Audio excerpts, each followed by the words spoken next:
यहाँ नरसिंह जी के जीवन दाम्पत्य जीवन में 2 बालकों का जन्म हुयो। पहले सावर शाह सावरमल नरसिंह जी के पुत्र और दूसरी नरसिंह जी की एक कन्या जीरो नाम कुंवरी बाई, जिन्हें आपा नानी बाई रे नाम सु जाना। ये नानी बाई छोटी थी, इसलिए कल बताया था नान की माने छोटी। अठीन है प्रसंग ऐसो है कि नरसिंह जी ने ठाकुर जी ने जो दौलत दी, धन दियो, नरसिंह जी ने इतो धन दियो 21 पीढ़ियां बैठ के खावे तो ही खत्म नहीं हुआ।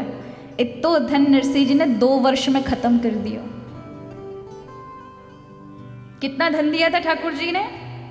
21 पीढ़ियां रात दिन बैठ के खावे तो भी खत्म नहीं हो, इतना धन दिया था। वो नरसिंह जी ने 2 वर्ष में ही महाराज सब साफ कर दिया। अब आप कहोगे कहाँ किया? सबसे पहले उन्होंने अपनी बेटी की शादी कराई धूमधाम से। नगर अंजार जूनागढ़ से 268-265 के लगभग पड़ता है। वहां पर श्रीरंग जी सेठ थे, उनके बेटे परशुराम के साथ कुंवरी बाई को ब्याह करायो महाराज, और खूब दान दहेजो दियो।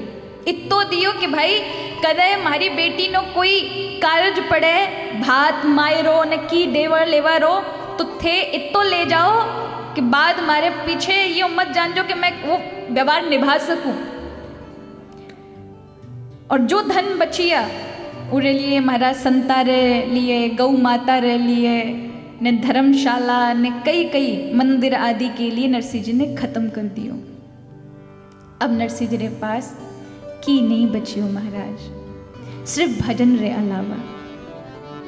अठिने फिर नरसिंह जी बिल्कुल निर्धन हो गया। बेटो बड़ो हो गयो। उन समय नरसिंह जी तो कीर्तन में मग्न था, और भगवान भी कदे कदे भक्तरी परीक्षा लियो करे महाराज। नरसिंह जी रो ऐसो जीवन कठिन संघर्ष में कि जहां नरसिंह जी रहता है वहां के अड़ोसी पड़ोसी गांव वाले नरसिंह जी से इस तरह से रहते थे। क्यों? क्योंकि नरसिंह जी कीर्तन करते थे, भगवान रो नाम लेता था, और वहां कल बताया था एक मनमाना धर्म चल रहा था, महास्मार्त, जो वैष्णवों को, भक्ति करने वालों को उनका विद्रोह करते थे। यहां एक नीची जाति में कोई वैष्णव था, भगवान नारायण का भक्त, और जो प्रभु का भक्त हो जाता फिर उसकी जाति पाति नहीं पूछी जाती। हमारे यहाँ तो भक्तमाल में जो निम्न जाति से भी है, अपितु तो उसने भगवान विष्णु की भक्ति की है, वो तक्षण शुद्ध हो जाता है, शुद्ध हो जाता है। क्योंकि जिसने हरि को अपना लिया उसमें अशुद्धि कैसी? तो एक अंत्यज कहते हैं, जो झाड़ू बुहारी आदि काम करते हैं, गंदगी आदि उठाते थे पूर्व में, तो वो वैष्णव था। उसने नरसिंह जी से कहा, नरसिंह जी मेरे मोहल्ले में भगवान की भक्ति से लोग विमुख है, पर मैं भगवान का भक्त हूँ, थे कृपा करो तो हमारे मोहल्ला माते, हमारे गली माते थे कीर्तन करो। पर मैं मालूम थे ब्राह्मण हो, थे हमारे मोहल्ला माते आ सको। हमें नरसिंह जी कहवे भगवान रे भक्त रे लिए कई ब्राह्मण मैं अवश्य आऊँला। और नरसिंह जी बठे जार पूरी रात कीर्तन करियो। और ये नागर कुल ब्राह्मणों ने सुना तो जाति बिरादरी से सबने पंचायत बिठाकर नरसिंह जी को अपनी जाति में से निकलवा दिया। अठे रात्रि में कीर्तन हो रही हो तो वठे पंचायत बैठ रही थी, सब नागर मेहता ब्राह्मण बैठ करके नरसिंह जी ने तो हमारी नाक काट दी। नरसिंह कही अठिने गांव से इन्हें बाहर निकाल दो, बिरादरी से बाहर निकालो। और सबने पक्को मन बनाई लियो महाराज। अठिने नरसिंह जी ने आधी रात में खबर पड़ी कि उनकी पत्नी माड़ी गौरी बीमार है।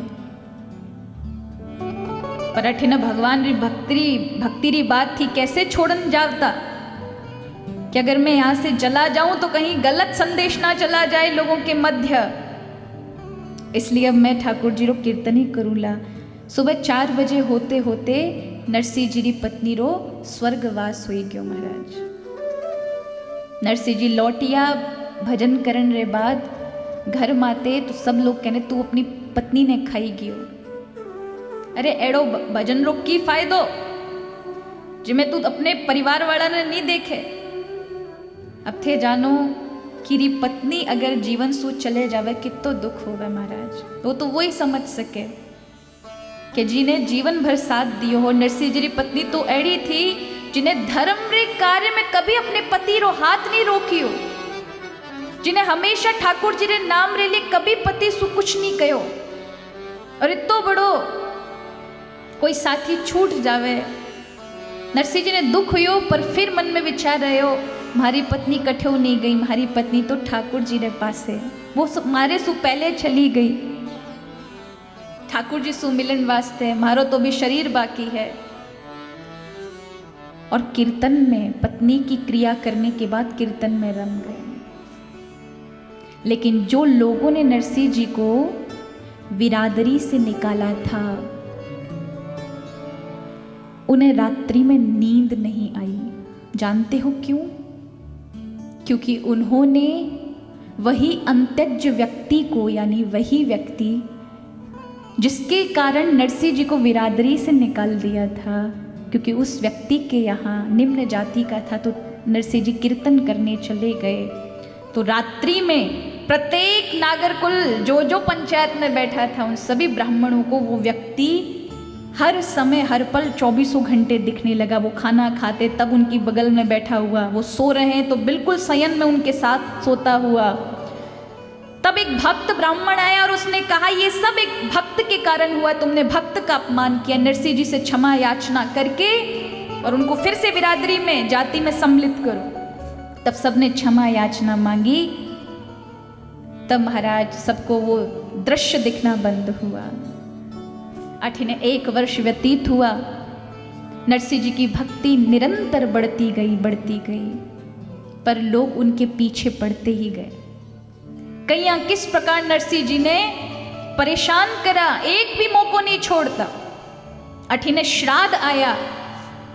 अब नागरकुल के लोगों को पता था नरसिंह जी के पास की भी नहीं है, ना रुपया है, न पैसा है, न धन है, पर सभी नागरकुल के ब्राह्मणों ने मिलकर के नरसिंह जी से निपटने के लिए कि इन्हें कारागार में बंद करा देसी तो ये जो भीड़ लगे, हमारी भी पत्नी सत्संग में जावे, हमारी पत्नी भी भजन में जावे, भजन ये सत्संग सु लोग बिगड़ जाई, ऐसा मन लोगों का होता था जो भक्ति से विमुख थे। अब नगर अंजार की महिलाएं नरसिंह जी के सत्संग में जाती थी और ये बात उनके पुरुषों को बुरा लगता था। तो नरसिंह से निपटने के लिए उन नागरकुल ब्राह्मणों ने एक योजना बनाई, और कई योजना थी महाराज। सबने कहा नरसिंह तू श्राद्ध पक्ष में हमारा नित्य भोजन करण आवे, थारी पत्नी मर गई, उरो श्राद्ध तो तू कियो ही नहीं, तू कहिया बामण है। नरसिंह जी कहे भाई मारे कन्ने रुपया पीसा देलो नहीं है, मैं की कर श्राद्ध करूंगा, कैसे श्राद्ध करूंगा। नागरकुल ब्राह्मण कहते हम तो नहीं जानते, पर तुझे कुछ ना कुछ तो व्यवस्था करना पड़ी। अब नरसिंह जी से जबरदस्ती 700 ब्राह्मणों को भोजन कराने का निमंत्रण खुद ही जबरदस्ती नरसिंह जी के से मनवा लिया। और इन नागरकुल ब्राह्मणों ने 700 ब्राह्मण और पूरा नगर को आमंत्रण कर दिया कि कल नरसिंह जी के यहाँ भोजन है, सबने आना है। और पूरा गांव झर करके महाराज नरसिंह जी के यहाँ जाने की तैयारी करने लगा। और अठीने नरसिंह जी के पास तो महाराज खुद खाउन रे वास्ते अन्न नहीं है, और वो इतने लोगों की व्यवस्था कैसे करेंगे, उन्हें खुद को नहीं पता। पर लोगों ने उनके साथ, उन सभी ब्राह्मणों ने जो उनके परिवार के थे, उनसे विरोध के कारण कि लोग अपना गुस्सा नरसिंह पर निकालें, या तो इन्हें कारागार में पहुंचा दें या इन्हें मारी दें गुस्सा मत। अठिने ठाकुर जी री महल